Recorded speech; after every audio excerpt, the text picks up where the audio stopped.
Tell me the truth, she asked quietly, her voice shaking but steady enough to hide fear. If anything ever happens, will you stand by me? That question is not just for him. It is for you. Because before this story ends, you will decide whether love is proven by words or by what someone does when things go wrong. Amara never planned to fall in love while in school. Her mother raised her on one rule: education first, everything else later. But rules sound different when whispered under streetlights, when laughter fills empty corridors, when someone looks at you like your dreams matter. Demilila Ajay looked like certainty. Final year student. Confident walk. Soft smile. The kind of man lecturers respected and classmates admired. When he spoke about the future, he spoke like it was already written, and Amara believed him. They met during a late-night group study at the faculty library. One conversation became many. Many became habit. Habit became affection. And affection quietly turned into love. Demilila was careful with his words. That was his strength. He didn't rush promises. He planted them. I'm not here to waste your time, he once said, holding her hand near the hostel gate. I see my wife when I look at you. Those words stayed with Amara. She carried them into exam halls, into prayers, into moments of doubt. She wasn't reckless. She trusted. Life on campus moved fast. Deadlines, group chats. Parties she avoided. Dreams she nurtured silently. When Demilila spoke of marriage after graduation, she believed patience would protect them. Then one morning, the world tilted. The test strip shook in her hand as she stared at it in disbelief. She checked again. Same result. Her heart pounded loud in her ears, louder than the ceiling fan in her hostel room, pregnant. Fear rushed in first. Then confusion. Then a strange, quiet hope. She told herself Demilila would understand. He had promised. He had looked into her eyes and said we. That evening, they sat on a bench behind the faculty building. Students passed, laughing, unaware that a life-changing conversation was about to happen. Amara spoke slowly, carefully. I'm pregnant. The silence that followed felt heavier than shouting. Demilola's face changed not with anger, but with fear. Raw, selfish fear. He stood up, paced, ran his hands through his hair. This cannot happen now, he said. Do you know what this will do to me? To me, that was the first crack. He didn't ask how she felt. He didn't ask if she was okay.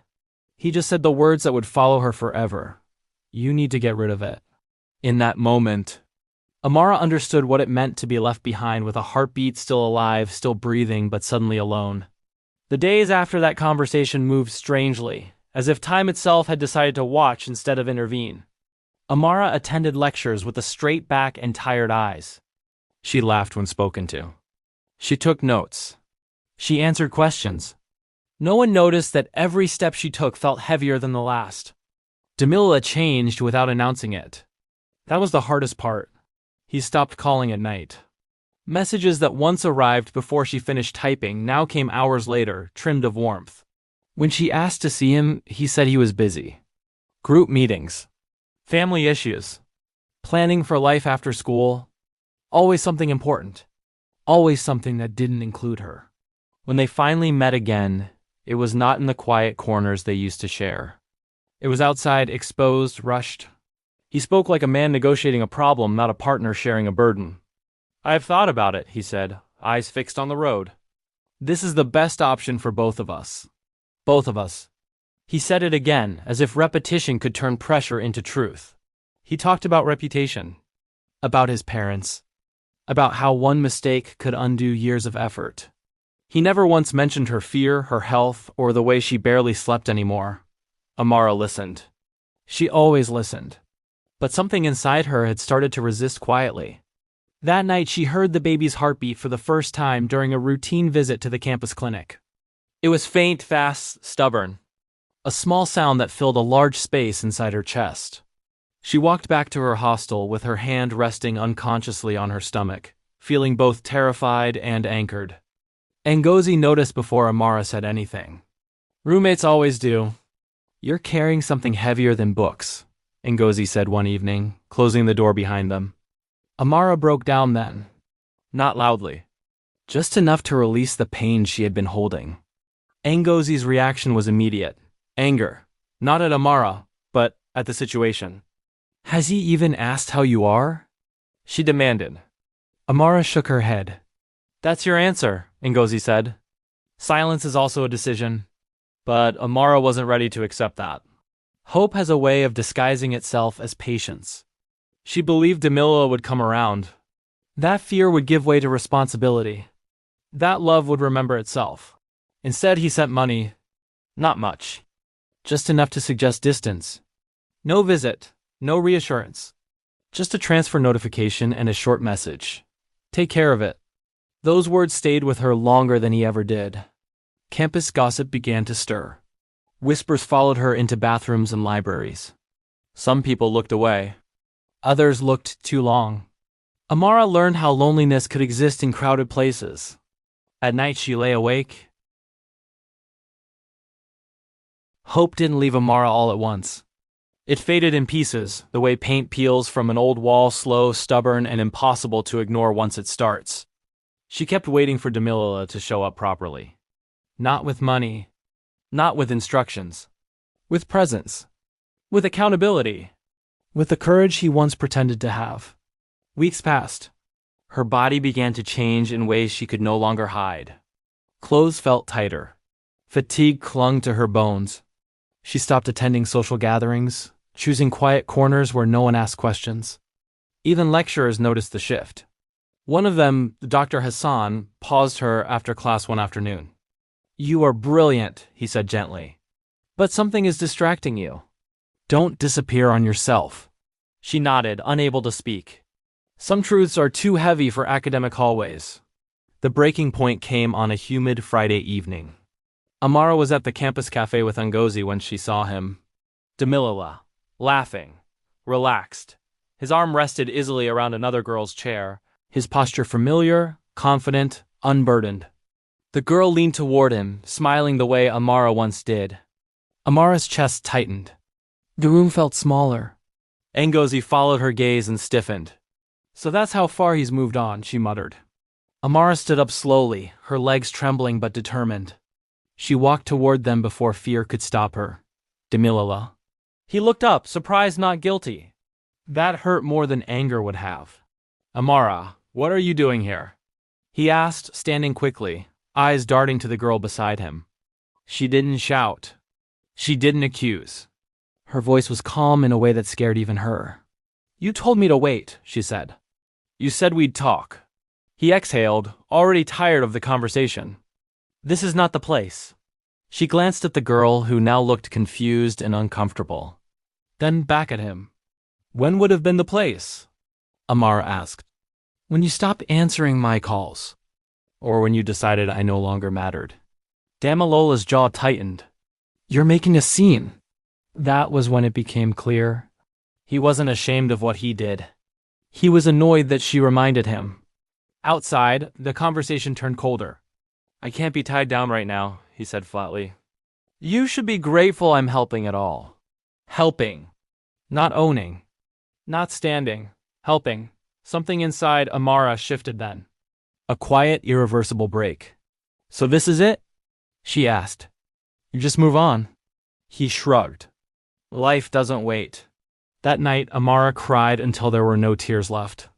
She cried for the girl she used to be, for the future she had imagined, for trusting someone who saw responsibility as a burden. When she finally slept, she dreamed of standing alone in a crowded room, holding a child while people walked past her like she was invisible. By morning, she knew one thing for certain. Whatever choice she made next, she would make it without him. And that realization, painful as it was, marked the beginning of her transformation, not into bitterness, but into strength she hadn't known she possessed. The night Amara told her mother the truth, rain fell hard on the zinc roof of their small apartment, loud enough to cover the tremor in her voice. She had rehearsed the words all day on the bus ride home, each version collapsing before it reached her lips. Fear sat heavy in her chest, not of punishment, but of disappointment. Mama Nui listened without interruption. She didn't shout. She didn't cry. She simply sat there, hands folded, eyes steady, letting the silence do its work. When Amara finished, she bowed her head, already bracing herself. You are not the first woman to be betrayed, her mother finally said. And you won't be the last. Amara looked up, confused. Life does not end because someone runs away, Mama Noi continued. But it can end if you abandon yourself. Those words settled deep. The decision was made quietly, without ceremony. Amara would keep the baby. Not because it was easy. Not because she was fearless. But because erasing her child would not erase the pain, it would only bury it deeper. Returning to campus felt different after that. She carried herself with less apology. More caution. She informed the school authorities, deferred a semester, and endured the whispers that followed her through hallways. Some people judged her openly. Others pretended not to see her at all. Demilila heard the news through mutual friends. He didn't call. He didn't visit. His silence confirmed what Amara already knew. He had chosen himself completely. Months passed. Amara's world shrank to doctor visits, quiet mornings, and her mother's steady presence. Money was tight. Pride took bruises. But something unexpected grew alongside her belly. Resolve. She began sewing clothes for neighbors. Small jobs, honest work. Each stitch felt like defiance against the narrative that said her life was over. The day she went into labor, the city was restless. Traffic snarled. Power flickered. But when the cry finally filled the room, strong and unapologetic, Amara felt something break open inside her. Life had arrived, not quietly, not ashamed.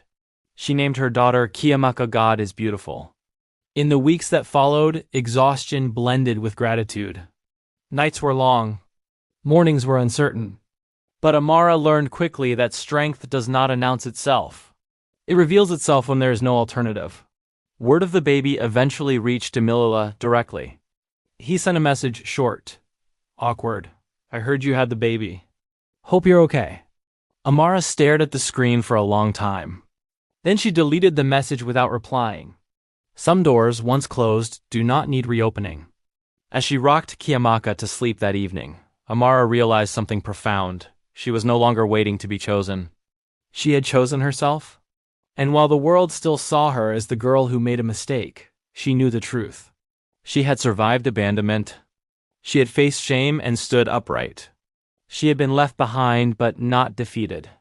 The heartbeat she protected was now the rhythm guiding her forward. Time did what it always does. It moved forward without apology. 5 years passed. Lagos remained loud, impatient, unforgiving. But Amara learned how to move within it without losing herself.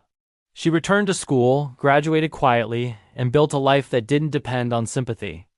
It wasn't glamorous, but it was stable, respectable. Earned, Kiamaka grew into a sharp-eyed child, with her mother's calm and a confidence that came from being deeply loved. She asked questions that forced Amara to breathe carefully before answering. Where is my father? She asked one evening, voice innocent, curious not wounded. Amara knelt beside her, smoothing her hair. He wasn't ready to be a parent, she said. But you were ready to be born. That was enough for now. Life continued. Then, unexpectedly, Demilila returned not into Amara's life directly, but into her awareness. His name began to surface again. On social media. In conversations. In whispered admiration. He had not risen the way he once planned. His job fell apart.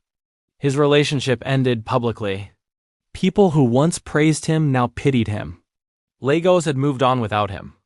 The first time he saw Amara again was at a professional seminar downtown. She was speaking, confident, composed, respected. He almost didn't recognize her. She stood behind the podium, voice steady, eyes focused. Not bitter. Not broken. Alive in a way he wasn't prepared for. After the event, he waited. Amara, he said, forcing a smile. She turned slowly. Recognition flickered, then settled into calm. No shock, no anger. Demilila, she replied politely. I hope you're well. The simplicity unsettled him. They talked briefly. About work. About the city. About nothing that mattered. He avoided the real questions, circling it like a coward. Finally he asked, How's your daughter? She's fine, Amara said. Very fine. He swallowed. Can I see her someday? The question hung heavy. Amara looked at him carefully, not with resentment, but with clarity. She's not a missing piece, she said. She's a whole life. That night, Demilila went home uneasy. Regret pressed on him harder than guilt ever had. He realized something too late. The woman he abandoned had built a life without him, and the child he tried to erase had become proof of his failure. For the first time, he felt truly left behind. Meanwhile, Amara held Kiamaka close, feeling the familiar rhythm of her heartbeat against her chest. That sound had once terrified her. Now it grounded her. Because strength, she had learned, is not loud revenge. It is survival that speaks softly and lasts. Demilila did not sleep that night. He lay on his bed staring at the ceiling, replaying moments he once dismissed as small. A laugh he walked away from. A call he ignored. A decision he rushed because fear felt more urgent than responsibility. Regret, he learned, does not shout. It waits until silence is complete, then speaks clearly. Weeks later, he asked again to see Kamaka. This time Amara agreed, but on her terms. They met at a quiet park on a Sunday afternoon. Children ran freely. Parents watched closely. Life moved gently, honestly. Kiamaka sat beside Amara, drawing shapes in the sand. When Demilila arrived, she looked up, curious but unafraid. "This is your father," Amara said calmly. Demilila knelt, unsure of what to say. He expected anger. He met curiosity instead. "Hello," Kiamaka said simply. That single word broke him. He saw himself in her eyes. Not just resemblance, but possibility. A life he tried to erase standing confidently in front of him. "I'm sorry," he whispered, though he didn't know who he was saying it to. Amara watched quietly. She felt no satisfaction. No victory. Just a calm certainty that she had done the right thing. Over time, Demilila tried to reinsert himself, not forcefully, but carefully. He showed up. Sometimes awkward. Sometimes late. But he showed up. Yet something was missing. He realized that forgiveness does not always come with restoration. Some doors once closed stay closed, not out of bitterness, but out of wisdom. One evening, after Kiamaka had gone to bed, Demilila finally asked the question that haunted him. "Do you ever regret not listening to me back then?" He asked softly. Amara looked at him, truly looked.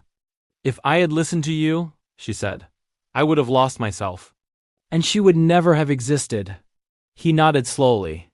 That was the answer. Months later, Demilila moved away for work.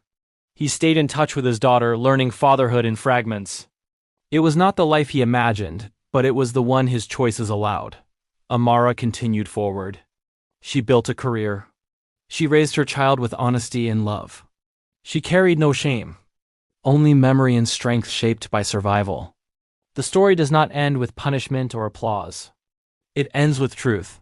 Some people walk away from responsibility and think they've escaped consequences. But life keeps records the world does not see. Amara was once left behind pregnant, scared, and abandoned. But she was never empty, because as long as her heart was beating, she chose courage over fear. And that choice became her freedom. Lesson: love that demands silence is not love. And a heartbeat protected in pain can become the strongest sound in the world.